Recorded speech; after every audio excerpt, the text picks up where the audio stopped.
Paz, queridos, Deus abençoe. Continuando o Evangelho de Jesus Cristo, conforme escreveu Mateus, capítulo de número 8. Ok? Vamos lá. Aqui, ó, nossa lousa eletrônica. Ok?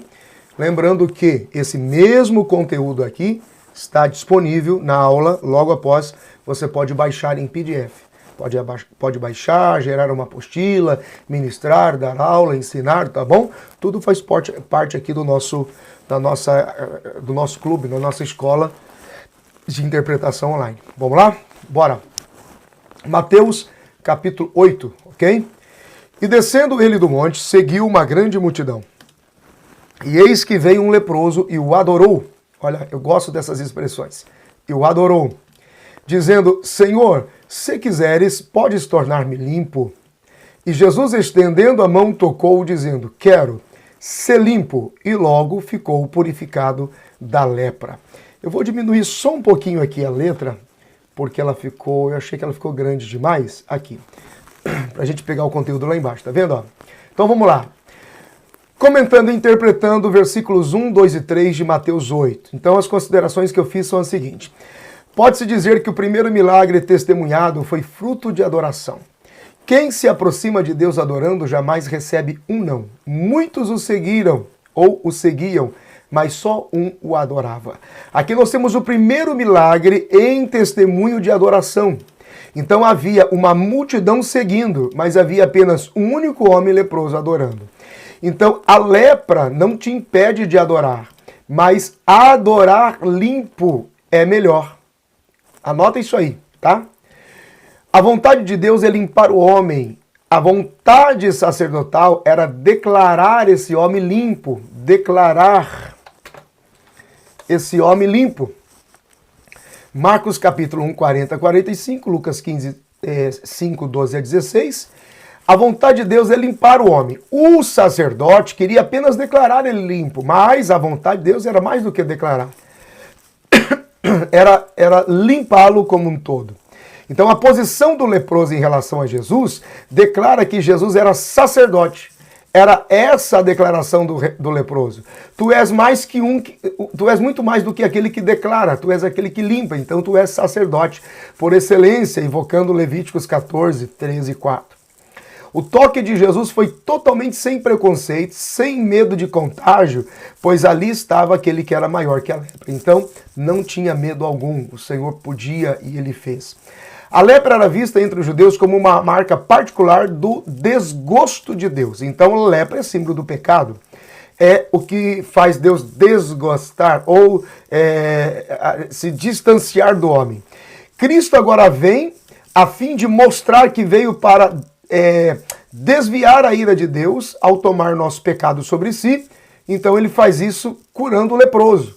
Quer dizer, aquilo que era o desgosto de Deus em Cristo é a reconciliação. Em Cristo é o livramento da ira de Deus.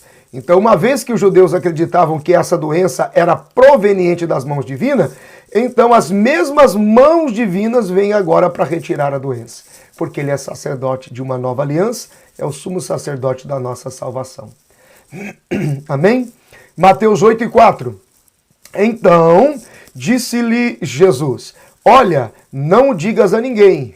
Isso aqui é muito interessante, ó. Não digas a ninguém, mas vai, mostra-te ao sacerdote e apresenta a oferta que Moisés determinou para lhe servir de testemunho. Então, algumas coisas que a gente tem que considerar. Cristo se preocupa em observar a lei a fim de não ofender e mostrar boa disciplina e respeito com as autoridades. Ele está cumprindo Levíticos 14, 2. Então, extremamente ético. Porém, olha que coisa interessante.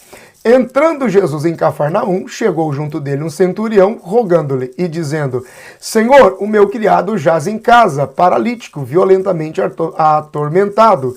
E Jesus lhe disse: eu irei e lhe darei saúde.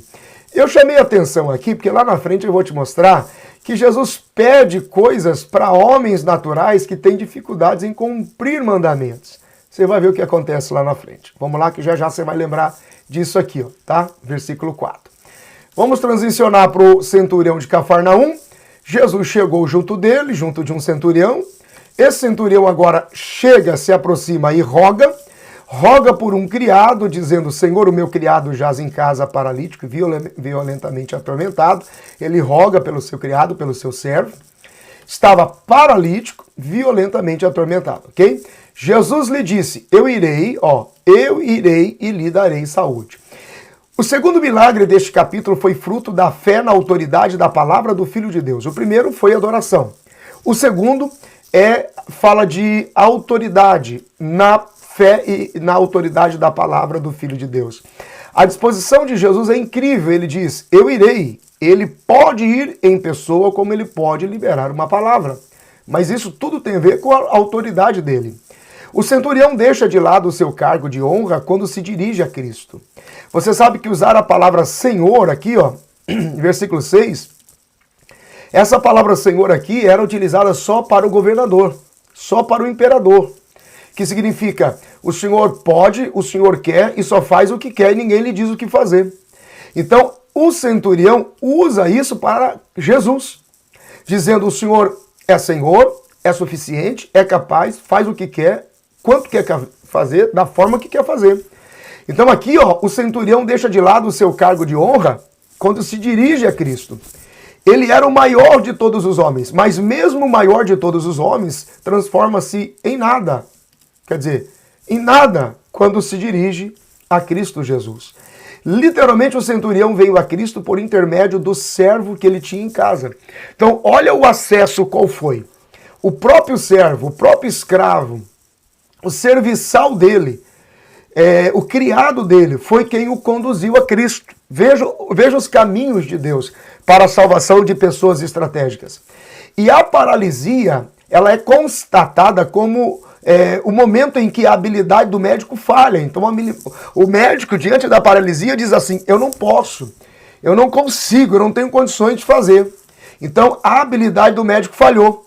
Vir a Jesus e buscar cura para a paralisia do seu servo é uma demonstração de muita fé daquele centurião.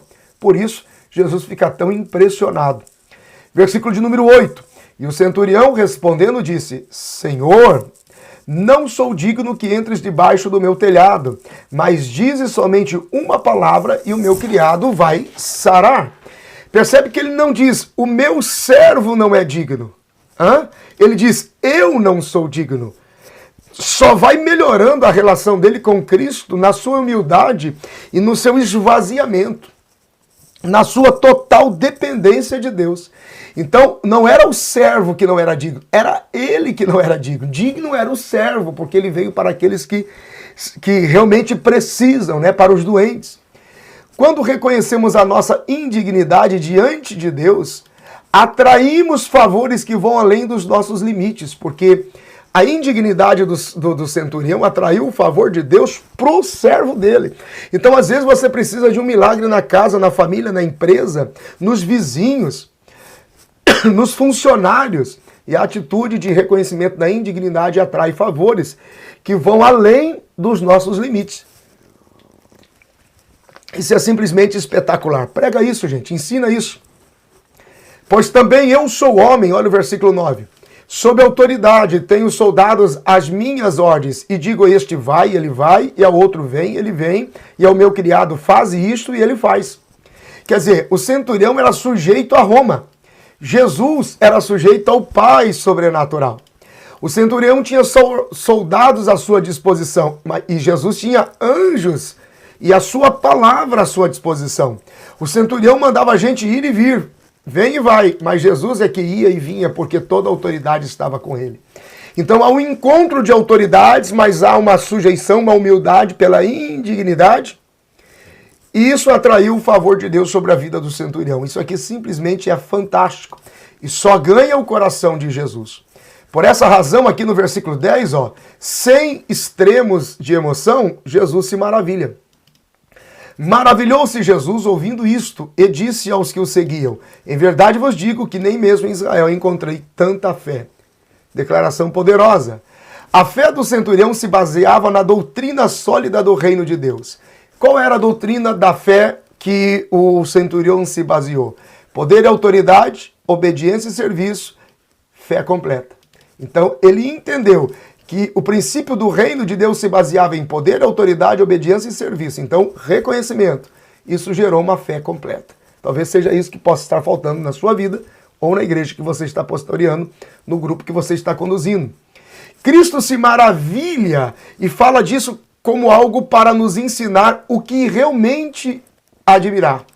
Cristo não está honrando o centurião, Cristo está honrando o centurião que mesmo não sendo filho de Abraão, era um herdeiro da fé de Abraão a partir desse momento em que ele reconhece poder, autoridade, obediência e serviço no reino de Deus.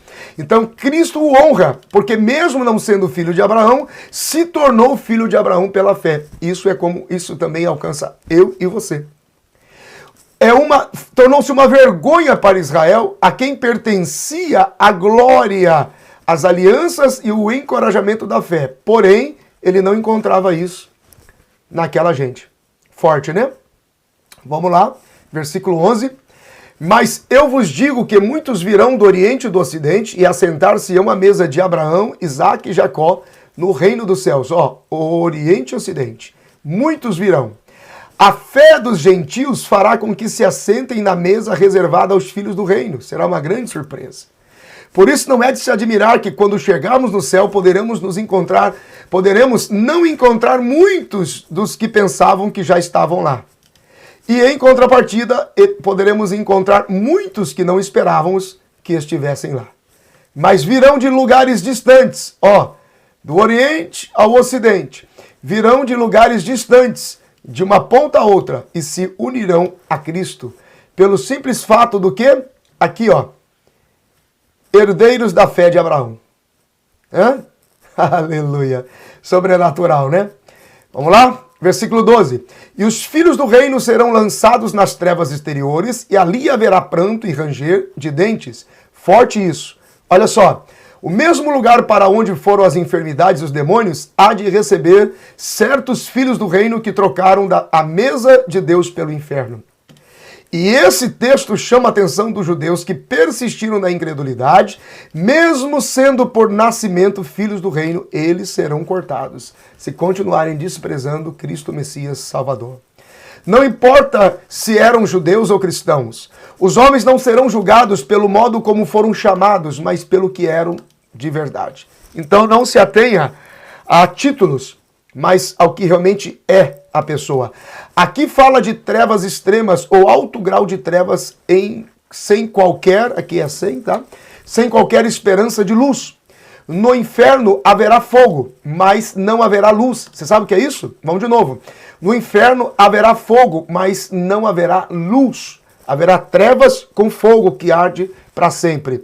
No inferno haverá grande aflição, que isso significa que se derramará rios de lágrimas sem propósito algum. Versículo de número 13. Então disse Jesus ao centurião, vai, e como creste, seja feito. E naquela mesma hora, seu criado sarou. A palavra de cura ultrapassou as dificuldades da distância. A palavra de cura foi instantânea, mediante a opinião do centurião em decidir crer e buscar o Senhor.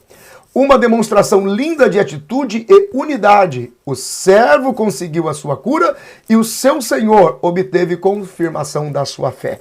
Então, eles estavam conectados, determinando isto. Eles ligaram sobre isso. E no céu foi determinado sobre eles essa confirmação de fé. Versículos 14 e 15. E Jesus, entrando em casa de Pedro, viu a sogra deste acamada, com febre. Tocou-lhe a mão e a febre a deixou, e levantou-se e serviu. Presta atenção, Tocou-lhe a mão, levantou-se e serviu. Serviu, mão. Serviu, mão. Pegou? Vamos lá. Jesus não enviou uma palavra na casa de Pedro, mas veio pessoalmente. Diferente da experiência do centurião, em que ele envia a palavra. Aqui Jesus vem. A febre da sogra de Pedro a impedia de servir. Viu por que eu destaquei mão e serviço? Mão e serviço? A febre da sogra de Pedro impedia de servir. Nós descobrimos aqui algumas coisas interessantes. Por exemplo, primeiro, Pedro tinha uma esposa, porque tinha uma sogra, ok? Segundo, Pedro tinha uma casa em Cafarnaum. Terceiro, a sua sogra morava com ele. Jesus tocou na causa do problema, as mãos. Olha aqui, ó, mãos para críticas de não servir. Ou seja, a crítica repousava sobre a incapacidade de servir e tinha como foco as mãos. Isso era condição crítica para não servir. Isso era mãos, condição crítica.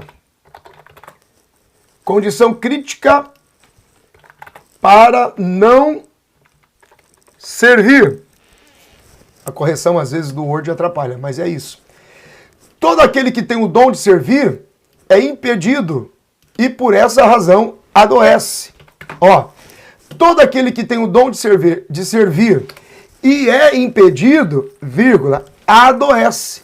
Por isso que quando se demora muito tempo para identificar auxiliares em potencial dentro da igreja, em pouco tempo eles vão permanecer em estado de doença. Porque todos os que têm dom de servir e são impedidos, de alguma forma, em algum momento, vão adoecer. Olha a responsabilidade de líderes. Quando as mãos que servem são liberadas, a febre ocasionada pela inutilidade vai embora. É só habilidade de servir. As mãos representam também os 5 ministérios que, quando são tocados e liberados para servir, o serviço fica livre na casa de Deus. Ali estão as mãos, dedos, habilidade, 5 ministérios, que quando são tocados e liberados para servir, o serviço fica livre na casa de Deus. Espera-se que aqueles a quem Cristo curar ministrem como seus servos humildemente todos os dias da sua vida. Porque ao ser tocada nas mãos, a febre deixa e ela imediatamente vai e os serve. Ok? Versículo 16. Chegada a tarde, trouxeram-lhe muitos endemoniados, e ele, com a sua palavra, expulsou deles os espíritos e curou todos os que estavam enfermos. Às vezes é o toque de Jesus quem cura, outras vezes é o toque da sua palavra. Às vezes o enfermo precisa vir, outras vezes a cura é quem vai na direção dele. Jesus curava com compaixão e sem exceção. Logo, a mesma casa onde a febre habitava, nessa mesma casa houve agora liberação para curar todos os das circunvizinhanças. Então Deus vai trazer para testemunho, ora pela palavra, ora pelo toque, mas sempre com compaixão e sem exceção. Versículo 17. Para que se cumprisse o que fora dito pelo profeta Isaías, que diz: Ele tomou sobre si as nossas enfermidades e levou as nossas doenças. Jesus estava cumprindo o que Isaías profetizou no capítulo 53. Jesus veio destruir as causas e as consequências das enfermidades. Qual é a causa e as consequências? Aqui, ó, espíritos, demônios. Então ele veio para resolver a partir das causas e consequências. O cumprimento da profecia de Isaías foi a grande prova de que ele era o Messias revelado, mesmo que os judeus não queriam crer. A característica do Messias para aquele povo era a sua capacidade de tirar enfermidades, mas ainda assim eles não queriam acreditar. Ele levou os nossos pecados no seu corpo na cruz do Calvário. O pecado é a causa e a dor, a doença. Ok? Anote isso. Vamos ao versículo 18 agora. E Jesus, vendo em torno de si uma grande multidão, ordenou que passassem para o outro lado. Jesus era organizado quanto à sua liberdade. Passava para um lado, para outro, a fim de tratar somente os seus íntimos. Então tinha hora, Êxodo 33, 9 a 12, ele reproduz um ato de Moisés para que com intimidade tratasse ora a multidão, ora as pessoas mais próximas a ele. Versículos 19 a 22, e aproximando-se dele um escriba, disse-lhe: Mestre, aonde quer que fores, eu te seguirei. E disse-lhe Jesus: As raposas têm covis e as aves dos céus têm ninhos, mas o Filho do Homem não tem onde reclinar a cabeça. E outro de seus discípulos lhe disse: Senhor, permita-me que primeiramente vá sepultar meu pai. Jesus, porém, disse-lhe: Segue-me e deixa os mortos sepultar os seus mortos. Jesus alerta sobre os escribas em caráter de esposas raposas, e escribas em caráter de aves, que queriam seguir a Cristo. Para seguir a Cristo é necessário abandonar covis. Os escribas tinham muitos covis, semelhante às aves, tinham muitos ninhos, um ninho em cada estação. Covis de raposa, gente, fala de várias identidades, vários sentimentos e não eram ou não são confiáveis. Jesus estava livre, nada o preocupava, nenhum covil, nenhum ninho detinha. Significa que Jesus não tinha uma sepultura permanente aqui. O discípulo quer determinar um prazo para servir a Jesus. O texto não diz se o pai estava doente ou à morte. Ele desejou primeiro sepultar o pai, mas quanto tempo isso iria levar? Então não adianta vir para o serviço a Jesus tentando determinar com que tempo e por quanto tempo isso será feito. Mal sabia aquele homem que esperava a morte do pai para ser livre. Ele queria ser livre, porque indica que ele era potencialmente um filho único ou um filho primogênito. Então ele esperava a morte do pai para ser livre, mas Cristo era quem estava providenciando o seu verdadeiro livramento para seguir servindo a Jesus. Ok? 23. E entrando ele no barco, seus discípulos o seguiram. Os seus discípulos haviam deixado os covis e os ninhos, então podiam seguir livremente a Jesus. Quem não procede assim, não pode seguir com Jesus. Os verdadeiros discípulos sempre desejaram ir ao mar alto e com ele para seguir as suas dificuldades e perigos. Discipulado prático e profundo. Verdadeiros discípulos sempre desejarão ir em alto mar com ele para segui-lo em suas dificuldades e perigos. Só assim nós aprendemos a sobreviver em momentos de estresse. Era discipulado prático, profundo, de alto nível. Versículo 24. E eis que no mar se levantou uma tempestade, tão grande que o barco era coberto pelas ondas. Ele, porém, estava dormindo. Guarda isso aqui, ó. Ele, porém, estava dormindo. Ele, porém, estava dormindo. Ele, porém, estava dormindo. Por que isso, pastor? Olha aqui, ó. O caminho no meio do mar para Jesus era perfeito. Ele desfrutava daquele caminho. Satanás os tentou parar, mas os seus discípulos esqueceram que ele não morreria afogado no mar. Percebe? Então não haveria nenhum problema. Ele não morreria afogado no mar. Ele morreria na cruz. Por isso, ele pode dormir sem nenhuma dificuldade. Quando você esquece das promessas no princípio, ou daquilo que te acometeu no princípio como promessa, você acredita que vai morrer em meio à primeira adversidade que vai enfrentar? Claro que não. Se você está cheio das promessas, você sabe que nenhuma adversidade que sobressaia o valor da promessa vai te parar. Então, ao dormir, Jesus demonstra a sua humanidade, provando a fé dos seus discípulos, se realmente acreditavam nele. Mas ele estava tranquilo, dormindo, porque a sua morte seria de uma outra forma. Então descansa, porque Deus está trabalhando. Versículo 25. E os seus discípulos, aproximando-se, o despertaram, dizendo: Senhor, salva-nos, porque perecemos. Os discípulos se incomodaram com a perturbação de Satanás, despertando a Jesus. Eles estavam com dificuldades para aprender a confiar no ministério que o Senhor havia confiado neles. Cristo poderia ter prevenido a tempestade, mas isso não ensinaria os seus discípulos em nada. Algumas pessoas vivem dependendo de profecias e revelações a respeito do futuro, impedindo de que cresçam verdadeiramente na fé e na confiança. Então, Jesus poderia ter previsto a tempestade? Poderia. Por que ele não fez? Por que algumas pessoas correm tanto sobre o futuro, sobre as previsões e revelações do futuro, sendo que o Senhor espera que você confie nele? Então, siga pela tempestade e não se surpreenda com as adversidades. Ele está no controle absoluto de todas as coisas. Versículo 26. E ele disse-lhes: Por que temeis, homens de pequena fé? Então, levantando-se, repreendeu os ventos e o mar, e seguiu-se uma grande bonança. A Bíblia diz que Jesus é o verbo, e a palavra estava com eles, porém, eles não estavam cheios da palavra. E isso não é diferente em muitos momentos nos dias de hoje, quando enfrentamos diversidades. A Bíblia diz que Jesus é o verbo, a palavra estava com eles, mas não estava neles. Esse é o grande questionamento. Os ventos representam poderes contrários doutrinários à fé genuína em Cristo. Jesus estava nas entrelinhas perguntando: como em tão pouco tempo vocês se deixaram levar da bonança para a perturbação de Satanás? Porque a palavra não estava neles. A palavra estava com eles, mas não estava neles. Por isso, em pouco tempo, deixaram de levar a bonança para a perturbação de Satanás. Ficaram atribulados, atormentados.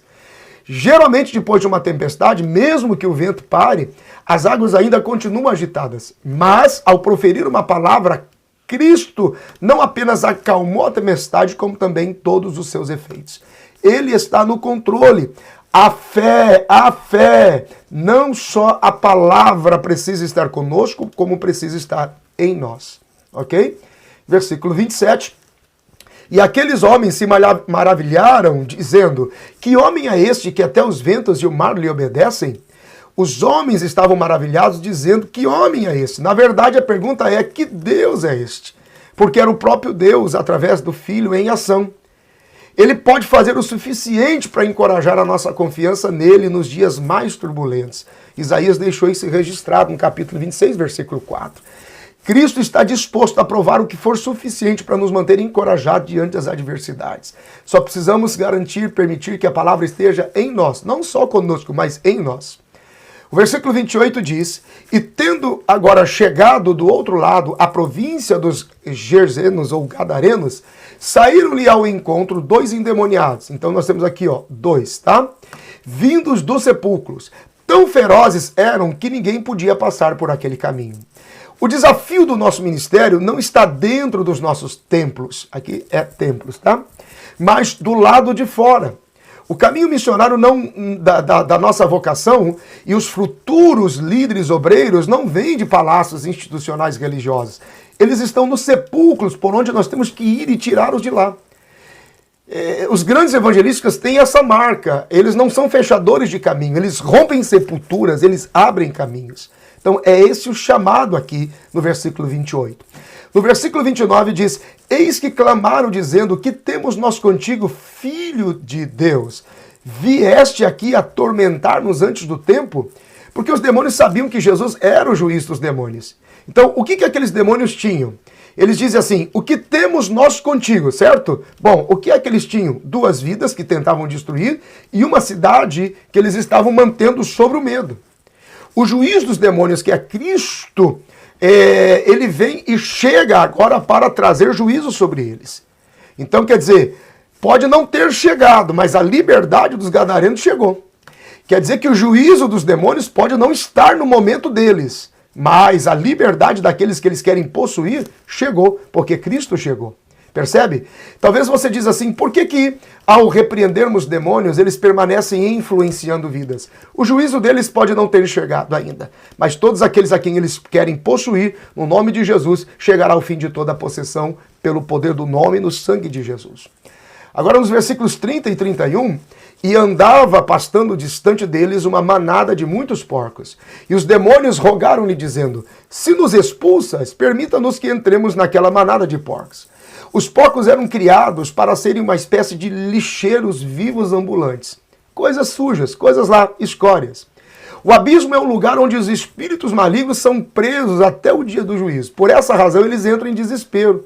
Porque os demônios temem ser enviados para o abismo, porque de lá não saem mais. Então fica claro no texto que até para atormentar demônios, por exemplo, até para atormentar, os demônios, eles precisam pedir autorização para Jesus. Olha que coisa impressionante aqui.